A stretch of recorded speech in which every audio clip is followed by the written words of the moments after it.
Okay, so Rory has already started at Chilton, right? We've seen her in the uniform, we've seen the classrooms, we've met the dragon in the form of a teenage girl, Paris. And yet, here she is, shopping for what looks like an entire Staples aisle worth of supplies. Hi everyone, and welcome to Elle of Lore. I overthink everything, especially Gilmore Girls.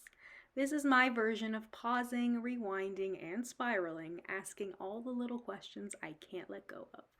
Some silly, some serious, some that send me spiraling straight down the rabbit hole. I just like to talk, a lot, and talk fast. So if this sounds like your kind of vibe, let's question Season 1, Episode 4, The Deer Hunters. I mean, paper, highlighters in every color. I'm going to a serious school now. I need serious paper. Paper's paper. Not at Chilton. Did she not bring any school supplies when she transferred in? Or did they just forget to send her to Office Depot? Honestly, the amount she buys here feels like it was meant to be for the second day of Chilton. Which makes me wonder, was this episode supposed to air earlier? Because in terms of flow, that would make so much more sense if it came after episode 2, not episode 3. Because Dean is still the new kid, which, okay, people keep nicknames longer than they should, but Lane of all people would have just called him Dean by now. The new kid. Tall. Perfect. And Rory would have talked about him, at least in passing, if it's been weeks. Which it has to have been, because they're already deep into Shakespeare, like multiple weeks worth of sonnets, and Rory acts like she's never touched the bard before. I went to public school, and even we got some Shakespeare. Surely Stars Hollow High had to at some point. So what time is it? September was the pilot. This feels like October. But maybe in 2000, when you only watched once a week, you didn't question the timeline this hard. And then there's Paris and Louise as the star students. Paris? Totally believable. Louise? Less so. Later seasons make her much more into boys than books. But hey, maybe she used to study before she discovered lip gloss. Meanwhile, Tristan strolls into frame all smug. People like Tristan. He just radiates Logan beta test energy to me. Tristan walked so Logan could yacht. So what are you doing Friday night? I'm busy. What, you gotta be back at the convent by 5? I'll stop there before I spark a ship war. But speaking of smug, Michelle. My man casually drops that his loafers cost $300. What a baby. These are $300 Italian loafers. Wonder if Versace makes a pacifier. How much is he making at the Independence Inn? Or is this generational wealth peeking through? Because if you told me Michelle grew up with family money and just landed here to torment guests as a hobby or maybe as performance art, I would believe you. Also, yes, I did pause to Google whether Versace made pacifiers. They do not, at least not officially, but I did find a Versace pacifier holder for $250 marked down to $99, a bargain. And speaking of indulgence, let's talk food. That risotto plotline has me absolutely starving and also makes me want a Gilmore Girls immersive dining experience, like how you can do one with Lord of the Rings. Give me an Independence Inn night where we eat the exact dishes Suki serves. And yes, I want that magic risotto recipe. So it's very in character for Suki to track the critic down and force him to retry it with a different wine. But come on, I wanted to hear his follow-up thoughts. He liked it, right? He must have. I'll wait. And while we're dreaming, can we please have one actual scene of Lorelai at a shoe sale? Will you let me try on anything I want? Yes. Will you help me push other people out of the way if they're going for my size? She talks about sales all the time, but we rarely see her shopping. Seen in a mall in season 4 is a fave because we finally get that retail chaos, but I would love Lorelai at a sale, grabbing 4 pairs at once, fully feral.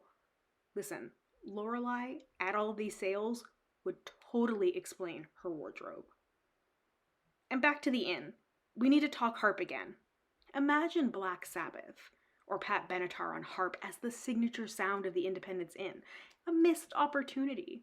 And doesn't that feel like Lorelai? I feel like she would encourage Drella, not stop her. What happened to make you so cold? You like that Mozart? Now, the Max Medina of it all. I might be in the minority here, but I do think they had some great chemistry, at least at the beginning. Side note, what happened to the other teacher? They were learning about Tolstoy and Dickens when it was Rory's first day. What classes is she taking? How many? Does she have other tests going on at the same time?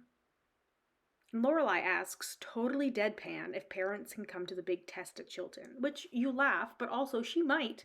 Pom-poms in the Chilton parking lot cheering on her kid. But when she brings up the Harvard sweatshirt Rory had when she was 4, yeah, that's a gut punch. It's always been Harvard, always been this dream Lorelai literally wrapped around Rory. Ever since she could crawl, I really wanted her to go there. Was it Rory's idea? No, Harvard is my dream.